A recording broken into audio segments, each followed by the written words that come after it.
Hello, welcome back to my channel Ritisha. আশা করি সবাই খুব খুব ভালো আছো। তো আমরা তো এখন শিলংয়ে আছি। ছুটে চলে গেলে ওইখানটায় মনে যে পিঙ্কির মনে হাসিও পাচ্ছে যা। সকালবেলা আমরা মর্নিং ওয়াকে বেরিয়েছি। বেসিক্যালি মর্নিং ওয়াক না, আমরা বেরিয়েছি কমলালেবুর বাগান বা গাছ দেখতে। কালকে তো আমরা টিকিট কেটে দেখেছি। আর গাড়িতে করে যখন আসছিলাম তখন যে যেদিকে দেখতে পাচ্ছে এইদিকে দেখো, এইদিকে কমলালেবু গাছ দেখা যাচ্ছে। তো এইসব করেছি, কিন্তু এখানে আমরা দেখতে বেরিয়েছি যে কাছাকাছি কোথাও কমলালেবু গাছ দেখতে পাই কিনা, বাগান দেখতে পাই। তো আমরা দূর থেকে একটা বাগান দেখতে পেয়েছি, এইদিকে রয়েছে ওই যে বাগান, ওখানেই আমরা এখন যাচ্ছি সবাই মিলে। আর দেখো এত সুন্দর লাগছে ঘরটা, ফটোশ্যুটের জন্য খুব সুন্দর।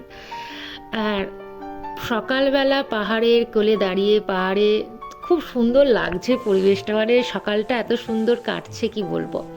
তো পাহাড়ের ধাপ কেটে কেটে যেহেতু চাষ করা হয় আর নাবা যাচ্ছে না, তো স্লিপ করছে, শিশির পড়েছে, ঘাসগুলো অনেকটা বড় বড়, আর ফুলগুলো দেখো মনে হচ্ছে না পার্পেল কালারের চাদর পাতা আছে দেখো দূরে।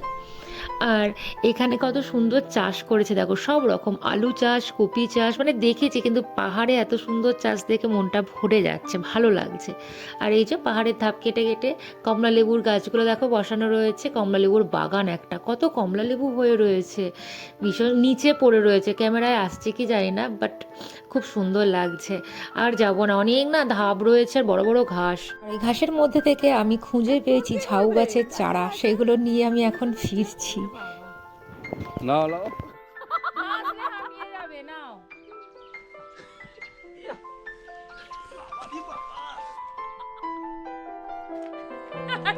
দেখো দেখো ওরে বাবা রে বাবা। কয়েকটা মজার ছবি তোলা হলো, ভিডিও বানানো হলো, তারপরে এবার আমরা আমাদের হোমস্টেতে ফিরে যাব। কার সবার বাচ্চাই এখন ঘুমাচ্ছে, তারপরে ওখান থেকে তো আজকে সকালে আমরা বেরিয়ে যাব। গাড়িতে আমাদের লাগেজ বাঁধা হয়ে গেছে, এবার আমরা এখান থেকে বেরিয়ে যাব। খুব একটা বেশি ঠান্ডা নেই, আমি জ্যাকেট হাতে নিয়ে নিয়েছি। রোদটা উঠে গেছে অনেক, গাড়িতে যদি হাওয়া লাগে তাহলে আমি জ্যাকেটটা পরবো। তো টাটা বাই বাই করে আমরা আবার একটা নতুন হোমস্টেতে যাব, কিন্তু সারাদিন অনেক জায়গায় ঘোরার রয়েছে। আর পাহাড়ে এসে যে এত মানে গরুতে নাঙল করছে, এই জিনিসটা যে পাহাড়ে এসে দেখবো সেটা সত্যিই ভাবতে পারিনি। তারপরে আমরা এলাম হ্যাঙ্গিং ব্রিজে। এটা ব্রিটিশ আমলে তৈরি হয়েছিল, যদিও সে ব্রিজ এখন আর নেই, এখন নতুন করে এই যে ব্রিজটা দেখতে পাচ্ছ এটা তৈরি হয়েছে। আর ব্রিটিশ আমলের ব্রিজ হলো এইটা, জরাজীর্ণ অবস্থা তার, খুবই খারাপ অবস্থা, তারপরে তো এটা তৈরি হয়েছে। আর এই ব্রিজটা মংপু আর শিলংকে সংযোগ করেছে। যে রিভারটা দেখতে পাচ্ছ, রিভারটার নাম হলো রিয়াং রিভার। চারিদিকে সবুজে ঘেরা পাহাড়, তার সাথে রিয়াং নদী, এখন তো পুরো ওয়াটারফলস লাগছে, ভীষণই সুন্দর লাগছে দেখো। আর এত সুন্দর জায়গায় সবাই ছবি তুলবে, মানে স্মৃতি সবাই বন্দি করবেই, তো ভীষণ ভালো লাগছে। রাজেশদের অফিস থেকে দেওয়া টি শার্টগুলো আজকে সবাই পরেছে, ওরাও অনেক ছবি তুলছে, তার সাথে বাচ্চারা জল ঘাটছে, ওদের মায়েরাও অনেক এনজয় করছে, যেমন আমি। এখানটা এতটাই সুন্দর যে মনে হচ্ছে প্রচুর প্রচুর ছবি তুলি। তো যাই হোক, এইসব করা হলো, তারপরে আমরা ফিরে যাচ্ছি। প্রচণ্ড রোদ, এত রোদে আর থাকা যাচ্ছে না। এবার আমরা বেরিয়ে যাব অন্য জায়গায়, আরও যা যা ঘোরার জায়গাগুলো আছে সেগুলো দেখে তারপরে ফিরবো। দূরে ওই যে সাদা বরফে ঢাকা পাহাড়, ওটাই হলো কাঞ্চনজঙ্ঘা। আর এই কমলার দেশে এসে যে রবি ঠাকুরের দেখা পাবো সত্যি ভাবতে পারিনি। যারা রবীন্দ্রনাথকে ভীষণ পছন্দ করেন, ভালোবাসেন, তাদের কাছে সত্যি এটা একটা উঠতি পাওনা।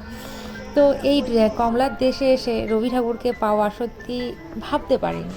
মঙ্কুতে অবস্থিত আমাদের নোবেল বিজয়ী রবীন্দ্রনাথ ঠাকুরের রবীন্দ্র স্মৃতিভবনটা, মনোরম সৌন্দর্যে ভরা শান্ত এই পাহাড়ি পরিবেশে রবি ঠাকুর গ্রীষ্মের সময় কিছুটা সময় কাটাতে আসতেন এখানে।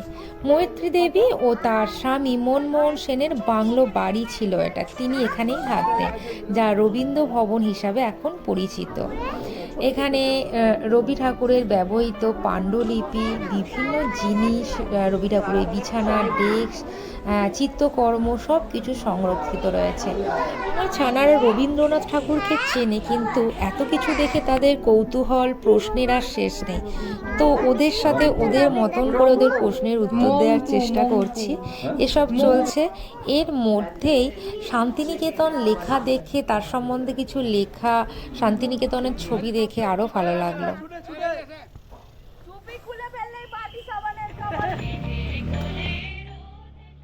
রবি ঠাকুরের গল্প শুনতে শুনতে তার হঠাৎ করে মনে পড়ে তার একটা রবীন্দ্র নৃত্য তোলা রয়েছে। তো সে সেটা আবদার করলো আর আমাকে ভিডিও বানিয়ে দিতে হলো। জুতোটা পর্যন্ত খুলেছে পুচকে মেয়েটা। তো তারপর আমরা এবার এখান থেকে বেরিয়ে যাব।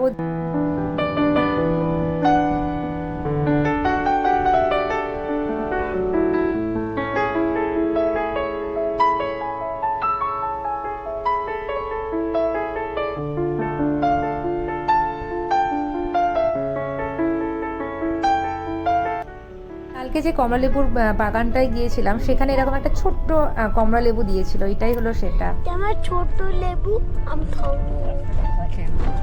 দূরে কাঞ্চনজঙ্ঘা দেখা যাচ্ছে দেখেই আমরা গাড়ি থেকে সবাই নেবে, কারণ মেঘে ঢাকা পড়ে যাচ্ছে বারবার, সেই জন্য দেখা যাচ্ছে না।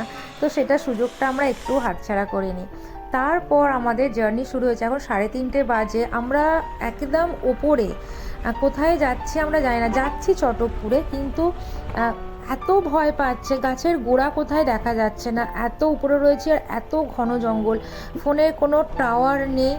ভীষণ সবাই ভয় পেয়ে আছে। রাস্তা ভীষণ ভীষণ খারাপ রাস্তা। কোথায় যাচ্ছি জানি না, বেঁচে ফিরবো কিনা, কিডন্যাপ করে নেবে, এত কিছু মাথায় ঘুরছে আমাদের। তারপর অবশেষে যখন এই ছোট্ট চটকপুর গ্রামটা আমরা দেখতে পেলাম, এত ভালো লাগছে চারিদিকটা দেখে, ভীষণ ভীষণ শান্তি লাগছে। প্রচুর ঠান্ডা এখানে। একটু পরে ফ্রেশ হয়ে তারপরে তোমাদেরকে সব দেখাচ্ছি। ফ্রেশ হয়ে আগে সবাই লাঞ্চের জন্য এসে গেছে। তো সবাই লাঞ্চ টাঞ্চ সেরে নিয়ে তারপরে যা আছে সেগুলো তোমাদের সাথে শেয়ার করব। এই দেখো, আমাদের হোমস্টে থেকে কাঞ্চনজঙ্ঘাকে খুব খুব কাছ থেকে দেখা যাচ্ছে। আর এটা হলো ওয়াচ পয়েন্ট। এখানে আসলে আরও কাছ থেকে দেখা যায়। তো সন্ধ্যেবেলা মানে সন্ধ্যে সানসেট হচ্ছে, সেটার জন্য আরোই চলে এসেছি। আর আসতেই দেখো মেঘে ঢাকা পড়ে গেছে, সন্ধ্যের সময় এখন। তো এইদিকে সূর্য ডুবে যাচ্ছে, আর কাঞ্চনজঙ্ঘার উপরে যতটা সূর্যের আলোটা পড়েছিল সেটা অবশিষ্ট যতটা আছে দেখা যাচ্ছে। আর এইদিকে যে সূর্য ডুবে যাচ্ছে তার কিছুটা অংশ দেখা যাচ্ছে, অনেকটা লাল লাল হয়ে রয়েছে। তারপর সন্ধ্যেবেলা আমরা একটা রুমের মধ্যে এখন আমরা সবাই মিলে মোমো খাচ্ছি, কফি খাচ্ছি, শেষ। আর বাচ্চারা সবাই মিলে যুদ্ধ হচ্ছে। গোল টেবিল বলবো না, চৌকো টেবিল চলছে আমাদের এখন গল্পের আসর।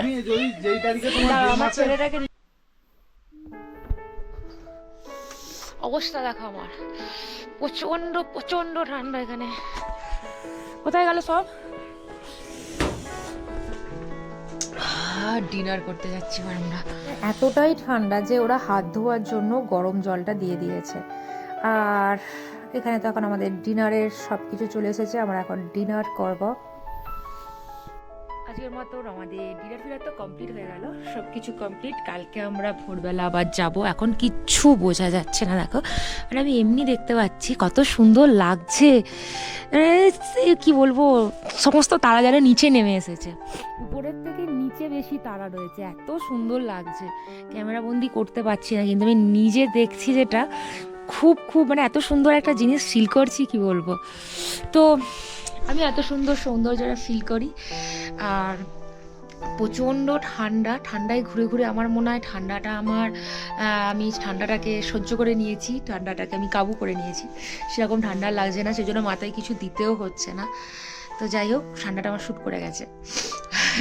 কালকে ভোরবেলা আবার বেরোবো, কারণ কালকে সকালে ভোরবেলা সবাই আবার যাবে ওই ওয়াচ পয়েন্টটাতে। কত সুন্দর লাগছে সেটা তোমাদের সঙ্গে অবশ্যই আমি শেয়ার করব। তবে ভিডিওগুলো আসতে অনেকটা দেরি হয়ে যাচ্ছে, কারণ আমি এখন যেখানে আছি সেখানে নেটওয়ার্কের ভীষণ প্রবলেম। ওয়াইফাই আছে, তবুও মানে কিছু করা যাচ্ছে না, কিছু করতে পারছি না। আমি সামান্য ফেসবুকটাও ইউজ করতে পারছি না, এরকমই একটা প্রবলেম। গুগল সার্চ করতেও পারছি না, এতটাই প্রবলেম হচ্ছে। তো যাই হোক, আজকের মতো আমি এখানেই শেষ করছি। সবাইকে টাটা, বাই বাই, সবাইকে গুড নাইট, সবাই ভালো থেকো, সুস্থ থেকো।